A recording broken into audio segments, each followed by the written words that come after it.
Season 4 is almost upon us, and the hype behind the fandom is rising to an all-time high. As a result, I thought it would be a perfect time to look at why the Brony culture exists, and more to the point, to justify its existence as a legitimate form of aesthetic appreciation. Aesthetics strictly refers to the form of philosophy that deals with value judgments of any kind. Thus, ethics, art, and religion all come under its domain. However, it is most commonly associated with art, namely, what is constituted by art, and how to judge whether something is beautiful. It is with this subset of aesthetics that we shall be concerned today.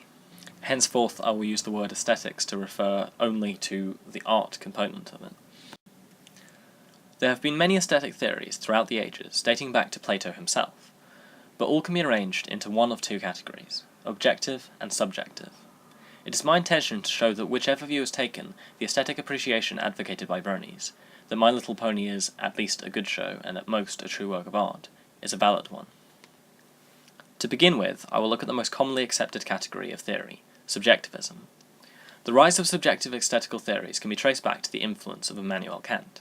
Kant's own aesthetical views are rather more complex than this, but he definitely advocates a kind of subjectivism.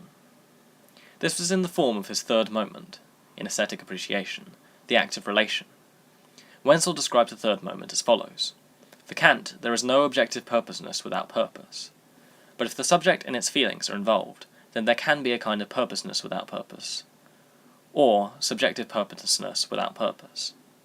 In other words, it is only possible for someone to judge about something that it has an objective purpose, if it indeed does have such a purpose. A shovel is used for digging, a pen for writing, and so on.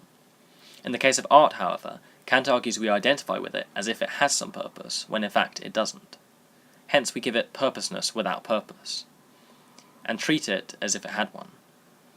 However, since it does not, there is no objective way of justifying its purpose, and instead each person identifies with the art and assigns it a purpose, even if unconsciously, in a subjective, indifferent way.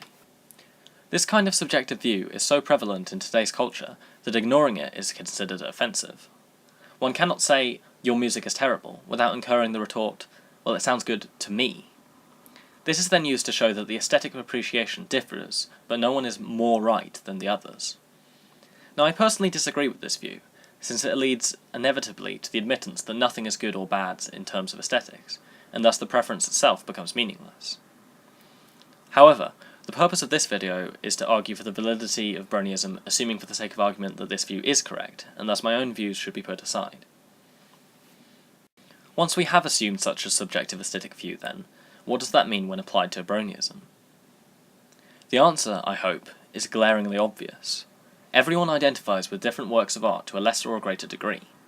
Thus, an audience can both watch the same rendition of Shakespeare's King Lear and evoke both the reaction, that was awful, and that was beautiful, and both are legitimate views. It seems incredible that anyone could both agree with this, and then condemn the aesthetic views of someone who likes a children's cartoon, but not anyone who likes a play or film or book. There is no justification as to why not to apply the theory in the first case, and only to do so in the second. Instead, they must either abandon a subjective view of aesthetics, or allow others their own subjective aesthetic appreciation of any art form they so choose. Thus, from a subjective view of aesthetics, it is perfectly legitimate to both like and dislike My Little Pony, but not to condemn others for their choice. Now we must turn our eyes to the dissenters, myself included, who believe that there is some objective quality that denotes that which is aesthetically good from that which is aesthetically bad. There are many objective aesthetic theories, and I profess to not being certain which, if any of them, are correct. As I explained above, my critique of subjectivity is my reason for turning to objectivism, rather than any one theory. This obviously makes it harder for me to discuss it, but nevertheless, there are some qualities of objective theories that are always the same. Chief among these is the idea that all art forms can be objectively aesthetically good or bad, and that there is one or many correct judgments concerning them, and one or many incorrect judgments. For example, one could say, returning to King Lear, it is correct to say that it is beautiful, but incorrect to say that it is awful. This is often what is being expressed, whether consciously or unconsciously, by those who argue for best pony, or defend certain episodes as unfairly criticised. They are arguing that it is not true to say that that pony is bad, or that that episode is awful, and the way this is argued for is usually with concrete examples of quote-unquote good storytelling, good writing, good jokes, and so on. It is these goods which help defend MLP from the objective aesthetic standpoint, as they are the same goods attributed to all other art forms. Essentially, the argument is this, assuming for the sake of argument that Objectivism is true. Over centuries of criticism, there has always been a number of key factors identified as important for distinguishing between a good TV show, book, poem, and so on. These factors, in terms of TV, are as follows: writing quality, characters, humour, animation, drawing quality, sound, music, and the message/expression. There is overwhelming praise, which is well supported by showing good examples of the above factors.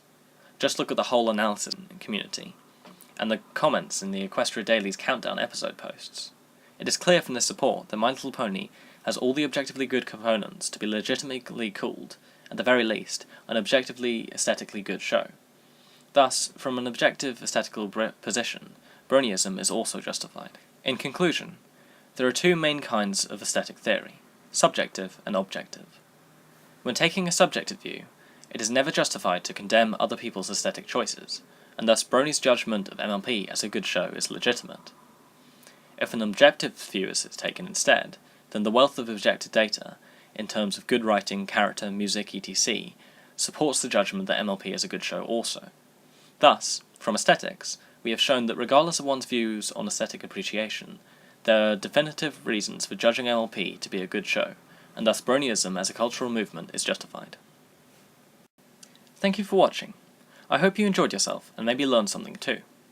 What are your thoughts? Am I right in claiming that MLP can be considered good from both subjective and objective aesthetics? Or can it only be justified from one? Or neither? Also, what are your own aesthetic views? Or are you an objectivist like me? Or more in the subjective camp? Let me know in the comments. Until next time then, this is Nightsphere the Gnostic. Goodbye.